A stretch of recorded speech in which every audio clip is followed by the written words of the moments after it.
সুপ্রিয় দর্শক, সবাইকে আমন্ত্রণ প্ল্যানেটারি হেলথ একাডেমি সুরক্ষায় প্রতিদিনে। আমি ডাক্তার হাসান শাহরিয়ার কল্লোল আছি আপনাদের সঙ্গে। চিকিৎসা বিজ্ঞান দ্রুত এগিয়ে যাচ্ছে এবং নতুন নতুন শাখা, উপশাখা, প্রশাখায় বিভক্ত হচ্ছে এই চিকিৎসা বিজ্ঞান। আমরা যে ধরনের চিকিৎসা পদ্ধতিতে সবসময় অভ্যস্ত, তার বাইরেও কিন্তু নতুন নতুন অনেক চিকিৎসা পদ্ধতি, কার্যকর চিকিৎসা পদ্ধতি উদ্ভাবিত হচ্ছে এবং সংযোজিত হচ্ছে আমাদের এই চিকিৎসা বিজ্ঞানের জ্ঞানে। আমাদের দেশেও কিন্তু সেই নতুন নতুন চিকিৎসা পদ্ধতিগুলো আসছে এবং সেরকমই একটি চিকিৎসা পদ্ধতি নিয়ে আজকে আমরা কথা বলবার চেষ্টা করব। আমাদের আজকের বিষয় হচ্ছে রিজেনারেটিভ মেডিসিন এবং স্টেম সেল থেরাপি। এই বিষয়ে কথা বলবার জন্য আমাদের সঙ্গে স্টুডিওতে আছেন ডক্টর মঞ্জুরা খোদা, ইন্টারন্যাশনাল রিমাটোলজিস্ট এবং মেডিসিন বিশেষজ্ঞ। ডক্টর মঞ্জুরা খোদা, আপনাকে স্বাগত জানাচ্ছি। আপনাকে ধন্যবাদ এবং চ্যানেল 24 প্ল্যানেটারি হেলথ একাডেমিকে ধন্যবাদ আমাকে আমন্ত্রণ জানানোর জন্য। জি, আমি একটু একদম বেসিক থেকে শুরু করতে চাই, যে এটা হচ্ছে যে আমাদের আজকের যে বিষয়টা আমরা ঠিক করেছি, একটা হচ্ছে রিজেনারেটিভ মেডিসিন এবং stem cell therapy. Stem cell থেরাপিটা সম্পর্কে সম্ভবত মানুষ এখন অনেকটা জানে বা জানতে পারছে।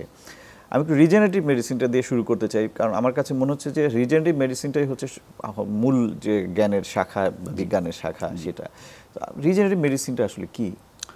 আপনাকে ধন্যবাদ। এই প্রশ্নটি সবচেয়ে গুরুত্বপূর্ণ। যে রিজেনারেটিভ মেডিসিন হলো মেডিসিনের এমন একটি শাখা যেখানে আমাদের যে হিউম্যান বডি বা অর্গানের যেটা ডিজিজ বা ত্রুটি থাকে, সেখানে যেটা দেখা যায় যে অনেক ক্ষেত্রে যে সেলের যে কোষগুলো যেটা থাকে সেটা অনেক সময় পার্মানেন্টলি তার ফাংশন বা কার্যকারিতা বা তার গঠনটি অনেক সময় নষ্ট হয়ে যায় বা সেটা ত্রুটিপূর্ণ হয়ে ওঠে।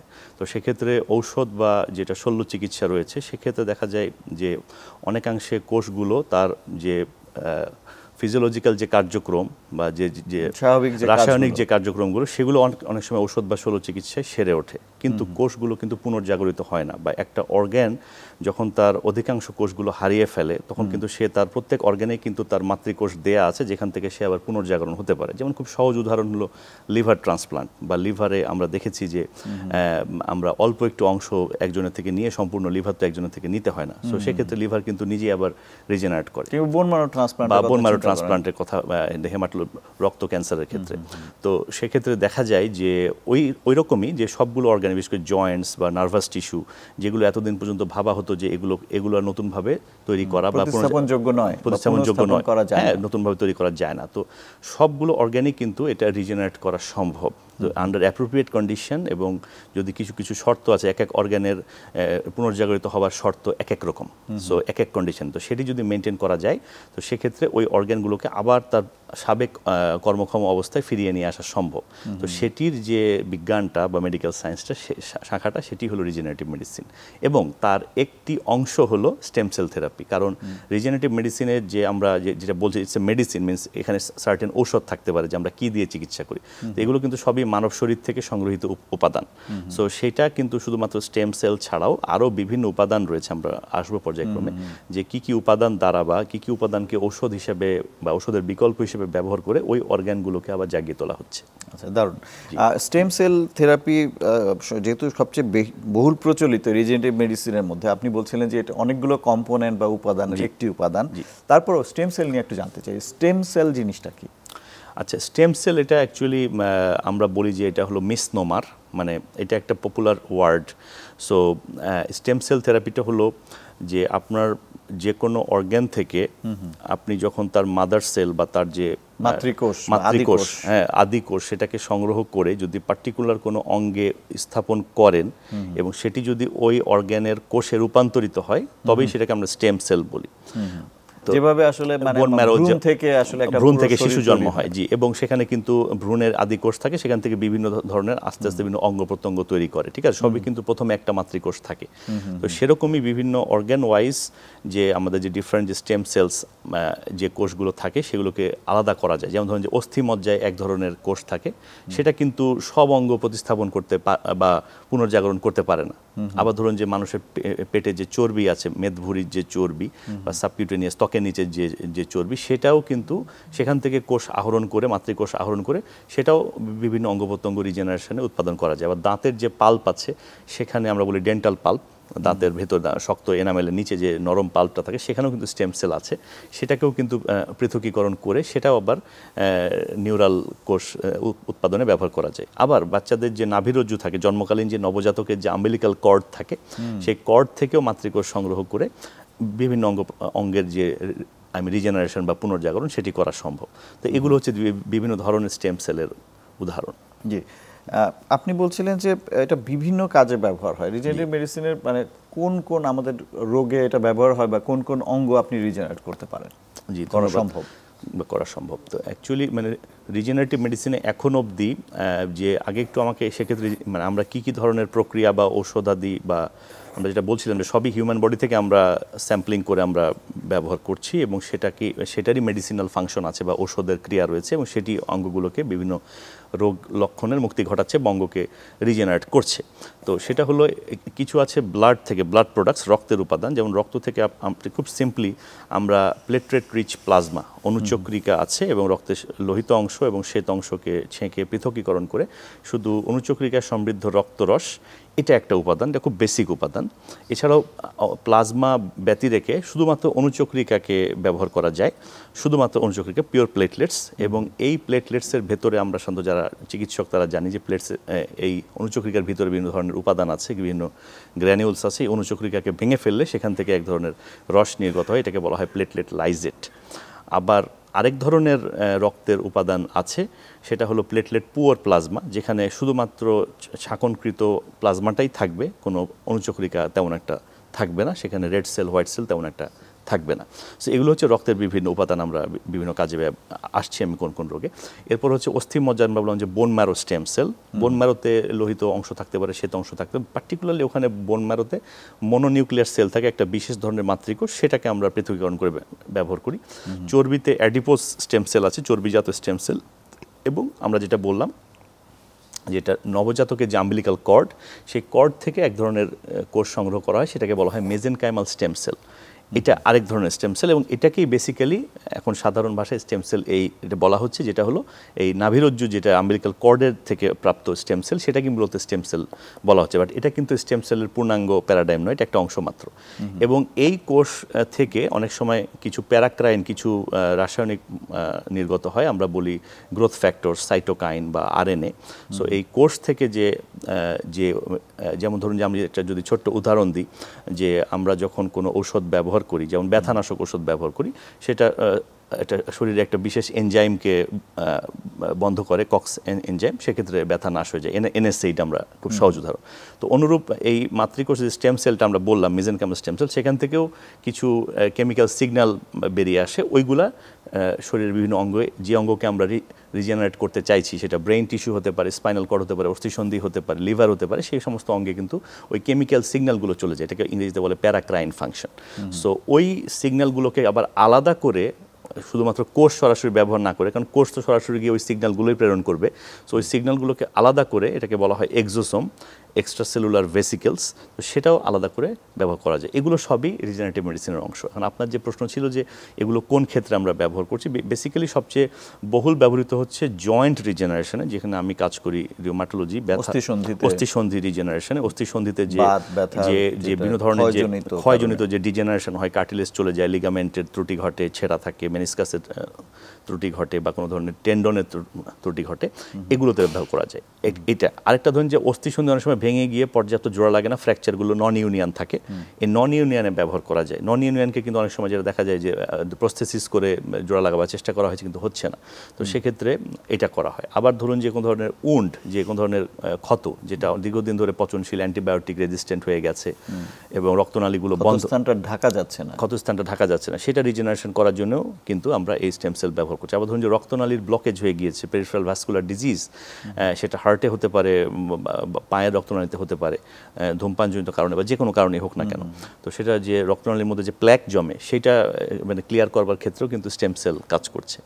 আবার ধরুন যে আরও কিছু বিষয়, যেমন যে নিউরাল টিস্যু, আমরা সবাই জানি যে এটা বলা হতো যে নিউরাল টিস্যু বোধহয় এটা পার্মানেন্ট সেলস নট, তো সেক্ষেত্রে কিছু অলিগোডেন্ড্রোস কিছু গ্লিয়াল সেল থাকে, সেগুলো কিন্তু ইয়েকে মানে নিউরাল মানে ব্রেইন টিস্যুকে বা স্পাইনাল কর্ডকে আবার পুনর্জন্ম দিতে পারে। কেউ যদি আঘাতজনিত কারণে, পক্ষাঘাত যদি হয়, স্ট্রোক হয়ে গিয়েছে, সমস্যা হয় বা স্ট্রোক হয়, জি, এগুলোর বা- চিকিৎসা এখন বা আস্তে আস্তে শুরু হচ্ছে। জি, পার্কিনসন্স ডিজিজ হয়ে গিয়েছে, হাতের কাঁপুনি, বা আলঝেইমার্স বা স্মৃতিভ্রংশ, ঠিক আছে, বা মাল্টিপল স্ক্লেরোসিস, এই ধরনের রোগের ক্ষেত্রে কিন্তু এতদিন কোনো চিকিৎসা যেটাকে বলা হতো সম্ভব হচ্ছিল না, সেটি এখন পর্যাপ্ত ডোজ এবং ফ্রিকোয়েন্সিতে সম্ভব হচ্ছে। এবং স্পাইনাল কর্ড যে অনেকের ক্ষেত্রে দেখা যায় যে একদম অ্যাক্সিডেন্ট করে বা গাছ থেকে পড়ে গিয়ে বা বিভিন্ন ধরনের যে সড়ক দুর্ঘটনার কারণে স্পাইনাল কর্ড যে মানুষকে প্যারালাইজ করে, স্পাইনাল কর্ড ইঞ্জুরির ফলে হুইল চেয়ার যুক্ত জীবন, তো সেটা কিন্তু অনেকেই আমরা এই চিকিৎসার মাধ্যমে তাদেরকে স্বাভাবিক জীবন বা হাঁটানো সম্ভব হয়েছে এই স্পাইনাল কর্ডকে জোড়া লাগাবার মাধ্যমে। এটা তো একটা দারুণ, আপনি যেটা বলছেন যে এটা তো আসলে একটা যুগান্তকারী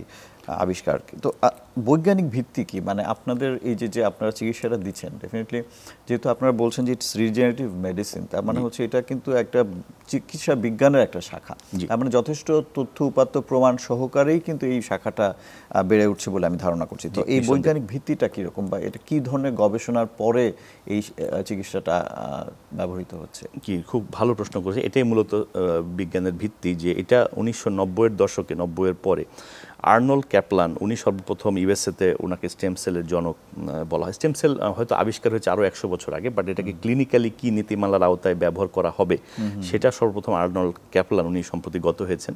তো উনি প্রথম এই নীতিমালাটা ইউএসএফডিএকে দেন, যে ঔষধ বিজ্ঞান যে মাত্রায় আপনারা নিরূপণ করেন সেক্ষেত্রে নীতিমালা থাকে, যেমন ট্রায়াল, পর্যাপ্ত অ্যানিম্যাল স্টাডি, প্রিক্লিনিক্যাল স্টাডি, এবং আলটিমেটলি হলো হিউম্যান স্টাডি, এবং সেটাকে ফেজ 1, 2, 3 পার হয়ে তবেই তো একটি ঔষধ সেটিকে ট্রায়ালের মাধ্যমে, চিকিৎসা পদ্ধতিকে একটা র্যান্ডোমাইজড কন্ট্রোল ট্রায়ালের মাধ্যমে, সেটা সিঙ্গেল ব্লাইন্ড, ডাবল ব্লাইন্ড যেটাই হোক, সেটাকে একটা সুনির্দিষ্ট মানদণ্ডে পৌঁছে দেওয়া হয় যে এটা এখন থেকে ব্যবহার করা সম্ভব, বা এত হাজার বা এত লক্ষ রোগীর উপরে সেটা বিভিন্ন দেশে প্রয়োগ হয়েছে, সমমান মেনটেন করে প্রয়োগ হয়েছে।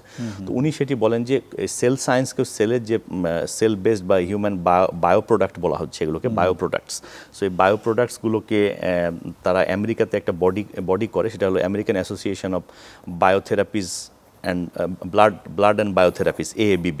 সো এই বডিটা তারা হলো এই ধরনের যে বায়ো প্রোডাক্টগুলোকে কোন ধরনের ল্যাবে, মানে মানব শরীর থেকে সংগ্রহ করে, সেগুলো থাকে কাঁচামাল, সো রটাকে কিভাবে মানব শরীরে ঔষধের রূপান্তর করে ব্যবহার করা যায়, সেটা কিন্তু একটা ল্যাবের উপরে নির্ভরশীল।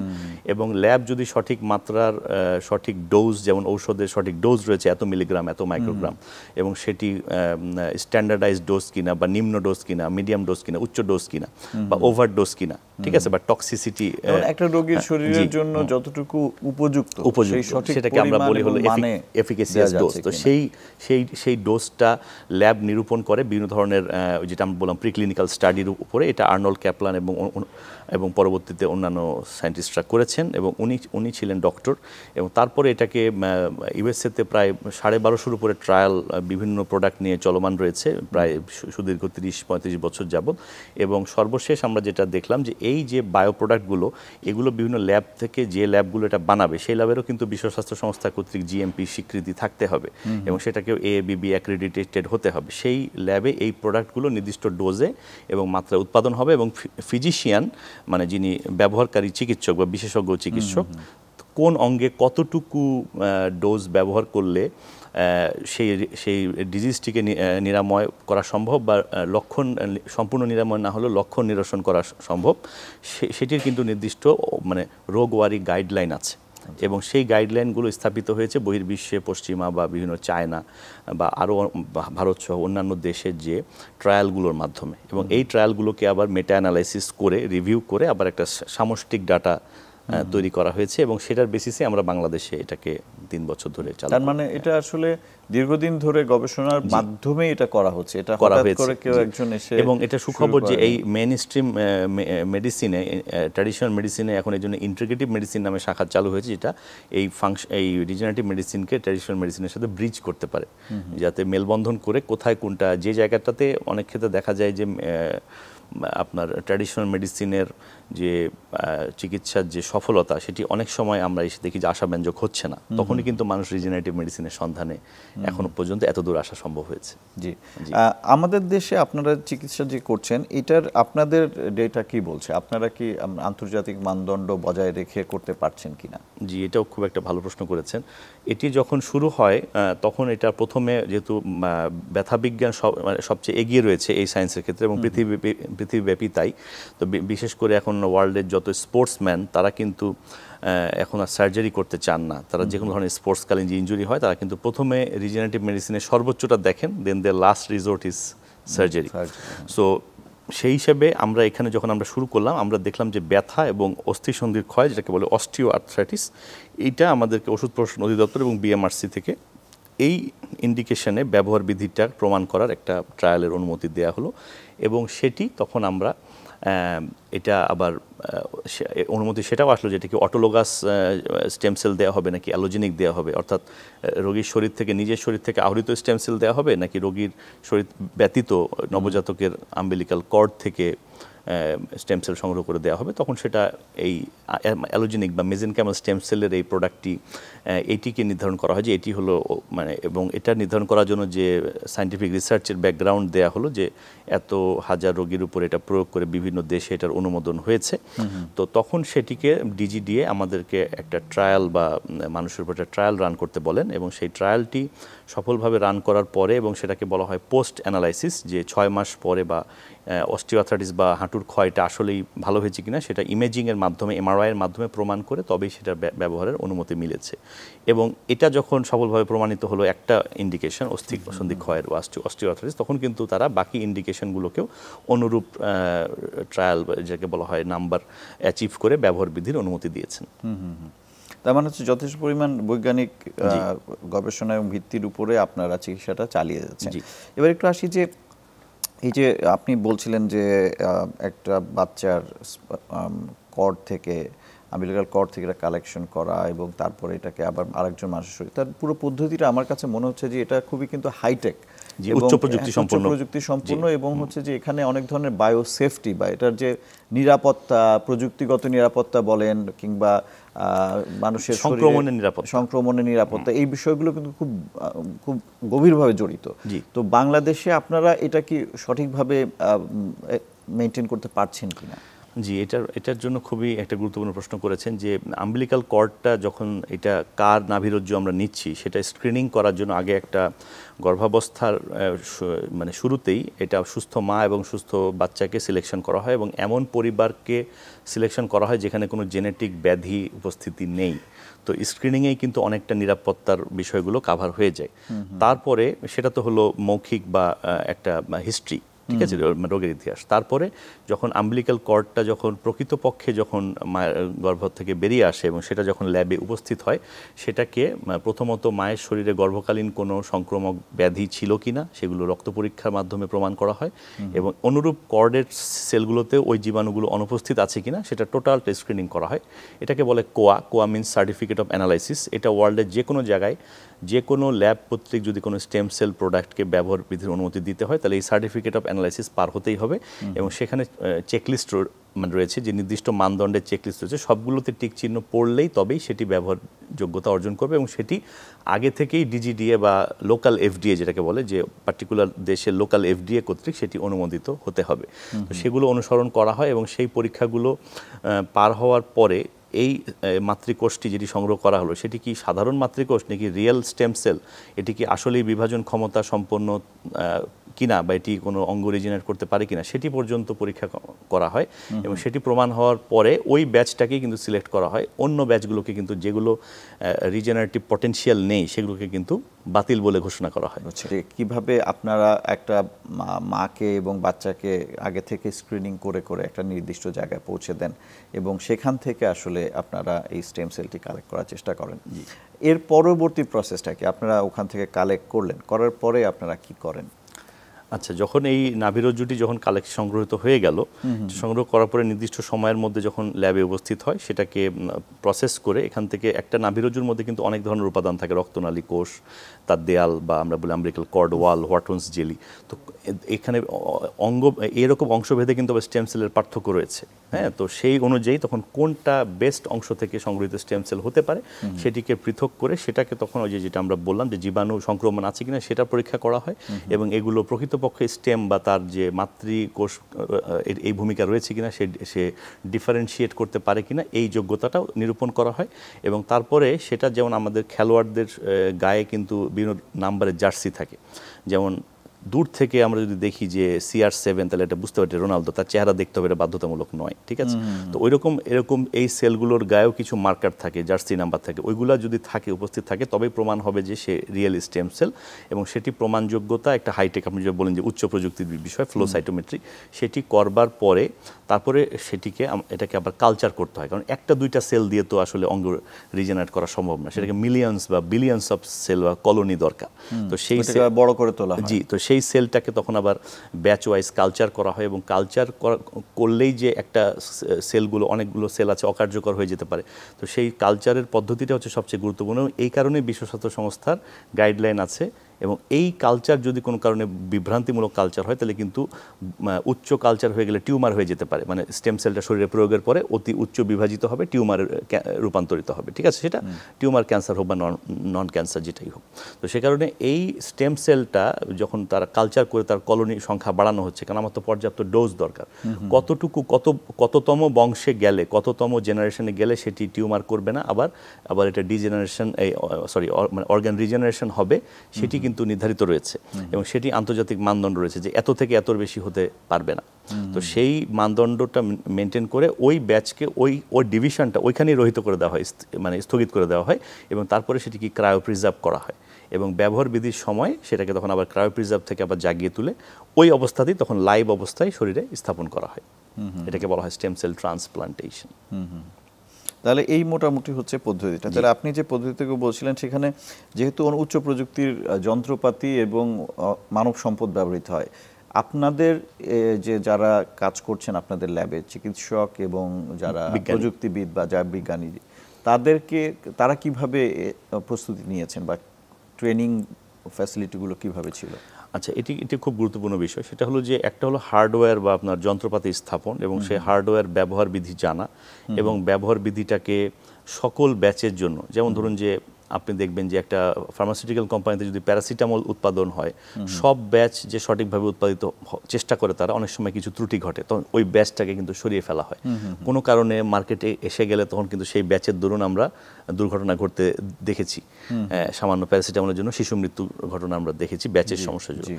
তো এরকম যেন না ঘটে সেজন্য টেকনোলজি একটা ফ্যাক্টর, এবং সবচেয়ে গুরুত্বপূর্ণ হচ্ছে মানব সম্পদ, কারণ man behind the machine. So সেক্ষেত্রে এই যে মানব সম্পদ, তারা সবাই যারা রয়েছেন তারা বহির্বিশ্বে অলরেডি তারা বিভিন্ন জায়গায় প্রশিক্ষিত এবং কর্মরত ছিলেন। সেই রকম প্রতিষ্ঠান থেকে সংগৃহীত ব্যক্তিবর্গ এখানে কাজ করছেন, এবং পর্যায়ক্রমিকভাবে এই যে ল্যাবরেটরিটি বাংলাদেশে স্থাপিত হয়েছে সেটিকে কিন্তু থার্ড পার্টি অডিট বা এটাকে বলা হয় এক্সটার্নাল কোয়ালিটি অ্যাসেসমেন্ট, সেটিও কিন্তু করানো হয়ে থাকে, যে এটি তার মানদণ্ড একই রকম বজায় রেখেছে কিনা। এবং আরেকটা বিষয় হচ্ছে যে আপনারা সম্প্রতি শুনেছি যে আপনারা এখানেও একটা সেন্টার যেখানে মানব সম্পদ তৈরি করা যাবে বা সার্টিফিকেশন দেওয়া যাবে, সেটাও আপনারা সম্ভবত স্থাপন করেছেন।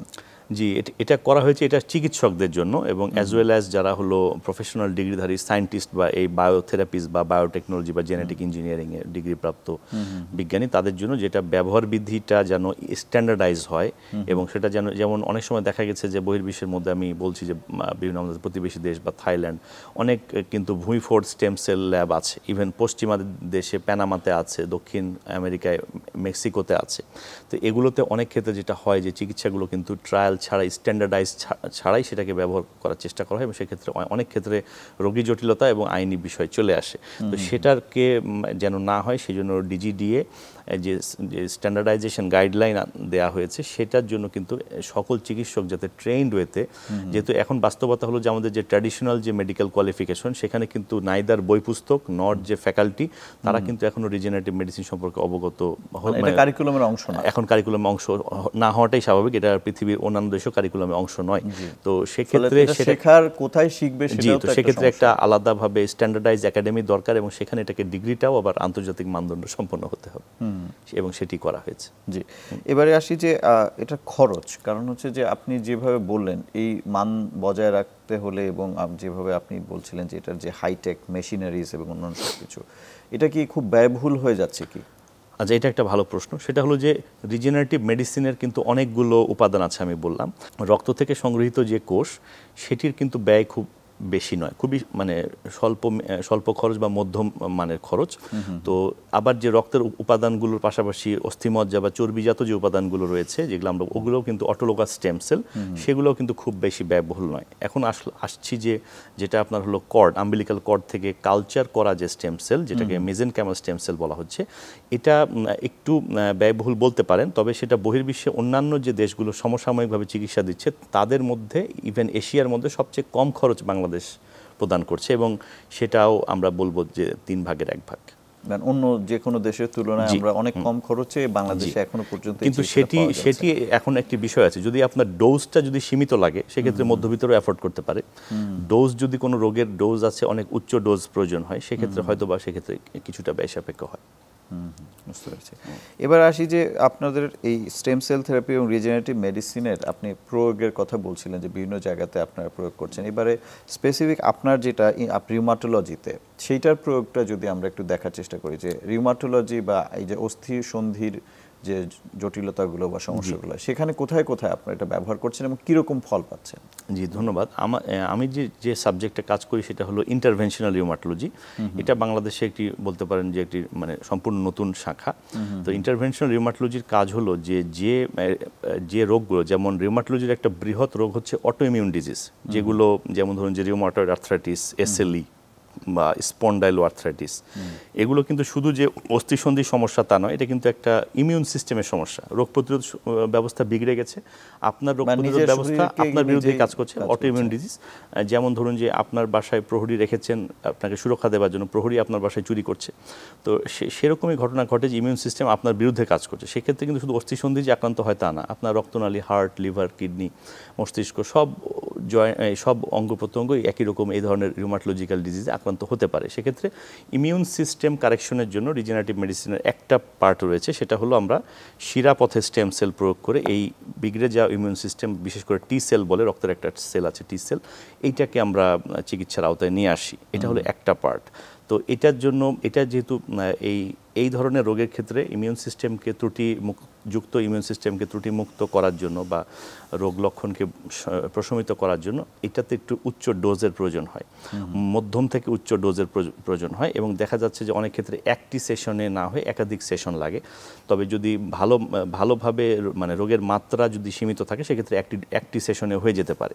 তো সেক্ষেত্রে দেখা যায় যে এটা আমরা ডাটা তৈরি করেছি যে বিশেষ করে রিউমাটয়েড আর্থ্রাইটিস এবং লুপাস, এই দুটো রোগে আপাতত আমরা, যেহেতু লক্ষণ তো অনেক আছে, তো রিউমাটয়েড আর্থ্রাইটিস হলো যেটা গেটে বাত, এটা একটা বৃহৎ একটা অটো ইমিউন সমস্যা, এটা হলো এবং অনেক মানুষ এটা ভুগে থাকে, এবং লুপাসও তাই। এসএলই এটাও অনেক ধরনের সমস্যা তৈরি, লুপাস নেফ্রাইটিস কিডনিতে আক্রমণ করতে পারে এবং অনেক ধরনের সমস্যা তৈরি করতে পারে। এবং ইনফার্টিলিটি, মহিলাদের ক্ষেত্রে অ্যান্টিফসফোলিপিড সিনড্রোমের মাধ্যমে তাদের গর্ভধারণকে বাধাগ্রস্ত করছে, এবং গর্ভধারণ হলেও সেটা গর্ভপাত হয়ে যায়, তারা রিপিটেড তারা প্রেগনেন্সি লস করতে থাকে। তো এই ধরনের চিকিৎসায় স্টেম সেল একটি ভালো সুফল মানে দিচ্ছে, এবং রোগীকে ব্যথামুক্ত রাখবার ক্ষেত্রে। এবং অনেক সময় দেখা যায় যে আমরা যে ট্র্যাডিশনাল যে ইমিউনোথেরাপিগুলো ইউজ করছি বা বায়োলজিক্সগুলো ইউজ করছি, ওই মানেরই খরচ। তো সেক্ষেত্রে বরং তাকে ঝুঁকিমুক্তভাবে, তাকে পার্শ্বক্রিয়ামুক্তভাবে চিকিৎসা দেওয়া সম্ভব হচ্ছে। এটা একটা অংশ। আর দ্বিতীয় বিষয় হলো যে রিউমাটোলজি আরেকটা বিষয় নিয়ে ডিল করে, সেটা হলো কোনো জয়েন্টসের ক্ষয় বা কোনো অস্থিসন্ধির কার্টিলেজ চলে গেছে, লিগামেন্টের প্রবলেম, মেনিসকাসের প্রবলেম, টেন্ডনের ব্যথা, টেন্ডন ছিঁড়ে যাওয়ার উপক্রম হয়েছে। এই সমস্ত ক্ষেত্রে আমরা লোকালি আমরা এটা শিরাপথে নয়, আমরা লোকালি যে জায়গাটাতে সমস্যা, সেই জায়গাটাতে কারেক্ট করবার মানে সেই অস্থিসন্ধি সেই উপাদানটাকে হয় রিজেনারেট করা অথবা কোনো ছেঁড়া ফাটাকে ছাড়িয়ে দেওয়ার ক্ষেত্রে আমরা অটোলোগাস স্টেম সেল ব্যবহার করছি। অটোলোগাস অর্থ হলো আইদার রোগীর শরীরের বোন ম্যারো থেকে, যদি পুরুষ হয় প্রিফারেবলি বোন ম্যারো, অথবা চর্বি থেকে, মহিলা হলে অফকোর্স চর্বি থেকে যে সংগৃহীত যে স্টেম সেল, এটাকে আমরা পার্টিকুলারলি ওই অস্থিসন্ধির ওই উপাদানের মধ্যে, হতে পারে অস্থিসন্ধির গর্তে, অথবা কোনো লিগামেন্টের মধ্যে, অথবা টেন্ডনের মধ্যে, অথবা কোনো মেনিসকাসের মধ্যে, অথবা কোমরের যে স্পাইনের ডিস্ক থাকে, ডিস্ক সরে গিয়ে থাকে, পিএলআইডি হয়, এগুলোর মধ্যে আমরা স্থাপন করি ইমেজ গাইডেড আল্ট্রাসাউন্ড অথবা ফ্লোরোস্কোপি, এগুলোর মাধ্যমে needle base procedure without any surgery, মানে কোনো কাটা ছেঁড়া ব্যথি রেখে আমরা সেটাকে সুইয়ের মাধ্যমে স্থাপন করি এবং সেই অঙ্গটি সেই অস্থিসন্ধিটি পর্যায়ক্রমে উপযুক্ত রিহ্যাবও প্রয়োজন হয়, কিছু আছে ফিজিওথেরাপি প্রয়োজন হয়, সেগুলোর মাধ্যমে ব্যায়াম বা অন্যান্য কিছু সেগুলোর মাধ্যমে অস্থিসন্ধিটি কিন্তু সেরে উঠছে এবং এইটার ক্ষেত্রে পর্যাপ্ত সফলতা আমরা পেয়েছি এবং এটাই ছিল প্রথম ট্রায়ালের অংশ। যে এবং এটা সফলতার ভিত্তিতে আপনারা এইটা সফলতার ভিত্তিতেই কিন্তু পর্যাপ্ত যে অন্যান্য অটোইমিউন রোগ বলুন বা লিভারের রোগ বলুন বা নিউরোলজিক্যাল সমস্যা বলুন ওগুলোর কিন্তু রাস্তা খুলে যায় এবং প্রথম উপাদানটা অনুমোদনটা ডিজিডিএ যে ওষুধ প্রশাসন অধিদপ্তরের যে স্টেম সেল ব্যবহারের অনুমোদন এবং রেজিস্ট্রেশন সেটি কিন্তু এই অসন্ধি ক্ষয় দ্যাট ইজ অস্টিওআর্থ্রাইটিসের অনুমোদনের উপর ভিত্তি করে এসেছে। তো সেটার সফলতা সর্বাগ্রে এবং পৃথিবীব্যাপী এই অস্থিসন্ধি সংক্রান্ত রোগের ডেটাই কিন্তু এবং সর্বাগ্রে এখন পর্যন্ত ম্যাক্সিমাম এবং অন্যান্য গবেষণাকে মানে তারা অনুপ্রাণিত করেছে। আচ্ছা, আরেকটা বিষয় হচ্ছে যে এটা মানে সব চিকিৎসার কিন্তু কিছু পার্শ্ব প্রতিক্রিয়া আছে, এই চিকিৎসার পার্শ্ব প্রতিক্রিয়া কি? আচ্ছা, এটা একটা খুব ভালো দিক যে যদি আপনি সঠিক ডোজে যদি যেমন অটোলোগাস যে প্রোডাক্টগুলো আছে মানে রোগীর শরীরের নিজস্ব প্রোডাক্ট মানে রোগীর শরীর থেকে সংগৃহীত উপাদান সেটা কিন্তু অন্য কারোর সাথে মিলবে না, তো সেটা কিন্তু দিলে কোনো পার্শ্ব প্রতিক্রিয়া নেই, অ্যাবসলিউটলি জিরো সাইড ইফেক্ট। এখন কথা হলো যে আপনি এটা নির্ভর করে চিকিৎসকের প্রজ্ঞা এবং যিনি বিশেষজ্ঞ চিকিৎসক তার ব্যবহার বিধির উপরে যে উনি সঠিক জায়গায় সঠিক উপকরণ ব্যবহার করে সঠিক স্কিল বা দক্ষতা সম্পন্নভাবে কোষটি বা ওই প্রোডাক্টটি স্থাপন করেছেন কিনা, তো এটার উপরে নির্ভরশীল এবং সেক্ষেত্রে কোনো পার্শ্ব প্রতিক্রিয়া হয় না। এখন পর্যন্ত আমাদের কোনো পার্শ্ব প্রতিক্রিয়া হবার কোনো ডেটা নেই। আরেকটা যেটা রয়েছে চলো অ্যালোজেনিক, যেটা অন্য নবজাতক শিশুর যে আম্বিলিক্যাল কর্ডেড স্টেম সেল, এটা তো একজনের শরীর থেকে নেয়া, কিন্তু এটার মধ্যে স্রষ্টা এমন একটি উপাদান দিয়ে দিয়েছে এটার ফলে কিন্তু কোনো রিজেকশন হয় না। যখন আমরা অন্য মানুষের শরীরে এটি স্থাপন করি, যেমন অর্গান ট্রান্সপ্লান্ট করলে কিন্তু সেখানে বিশেষ উপাদান থাকে যার ফলে শরীর ওটাকে শত্রু হিসেবে মনে করে এবং সেটাকে রিজেক্ট করে, কিন্তু এখানে কিন্তু ওই উপাদানটি যেটাকে আমরা বলি যে এটাকে বলা হয় মানে রিজেকশন মার্কার, সেই রিজেকশনের যে অ্যান্টিজেন বা শত্রু ভাবাপন্ন যে প্রোটিন সেটি কিন্তু এই মেজেনকাম স্টেম সেলে অনুপস্থিত। তার ফলে সেটি যদি শরীরে স্থাপন করা হয় সেক্ষেত্রে এটাকে কিন্তু শরীর গ্রহণ করে এবং সেটাকে শত্রু ভাবাপন্ন মনে করে শরীর থেকে নিলেও অন্য শরীর থেকে নিলেও এটা একটা বিশেষ সৃষ্টিগত সুবিধা আছে এই আম্বিলিক্যাল কর্ড সেলের মধ্যে এবং সেটাকেও আমরা পর্যাপ্ত শতাধিক মানে রোগীর রিয়াকশন হলো কি হলো না সেই ডাটাটা প্রমাণের পরই কিন্তু সেটা প্রমাণ হয়েছে এবং এটা কিন্তু আন্তর্জাতিক গাইডলাইনে বলে যে এখন আর এই সেল মিলিয়ে দেখার বা ম্যাচিং করবার কোনো প্রয়োজন নেই, যেভাবে আমরা রক্তের চেক করে নিই যে ক্রস ম্যাচিং করি। হ্যাঁ, তবে একটা বিষয় আছে, সেটা হলো যে কোনো রোগী যদি কোনো ঔষধের প্রতি অ্যালার্জিক থাকে, এটাকে বলে হাইপার সেন্সিটিভিটি, সেক্ষেত্রে অবশ্যই আমরা মিলিয়ে হিস্ট্রি থাকলে আমরা মিলিয়ে দেখি। তাহলে এটা সেরকম ভাবে মানে সাইড এফেক্ট বা পার্শ্ব প্রতিক্রিয়া যেটা সেরকম নেই, খুব একটা নেই। আমরা আসলে অনুষ্ঠানে একদম শেষের দিকে চলে এসেছি।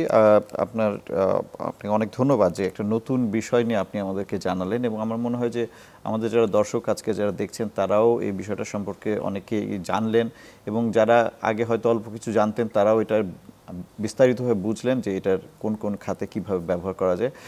ডক্টর মঞ্জুরুল খোদা, আপনাকে অনেক ধন্যবাদ আমাদেরকে সময় দেওয়ার জন্য। আপনাকে ধন্যবাদ। জি, প্রিয় দর্শক, আমরা আজকে শুনলাম চিকিৎসা বিজ্ঞানের একটি নতুন দিগন্ত উন্মোচিত হয়েছে, যেখানে আমাদের যেটা গতানুগতিক আমাদের যে চিকিৎসা, সেই চিকিৎসা যখন যথেষ্ট পরিমাণে সুফল দিতে পারছে না, বিশেষ করে জয়েন্টের ক্ষেত্রে বা নার্ভাস টিস্যুর ক্ষেত্রে, লিভারের ক্ষেত্রে, এই সমস্ত জায়গায়, সেইখানে কিন্তু এই রিজেনারেটিভ মেডিসিনের একটা ভূমিকা রয়েছে, বড় ভূমিকা। আমার মনে হয় যে ভবিষ্যতে আরও অনেক বেশি পরিমাণে এই রিজেনারেটিভ মেডিসিনের ব্যবহার আমরা দেখতে পাবো এবং আমাদের অনেক রোগী সেটা সুফল পাবে। আমরা সবাই ভালো থাকবেন এই আশা শেষ করছি। সবাইকে ধন্যবাদ।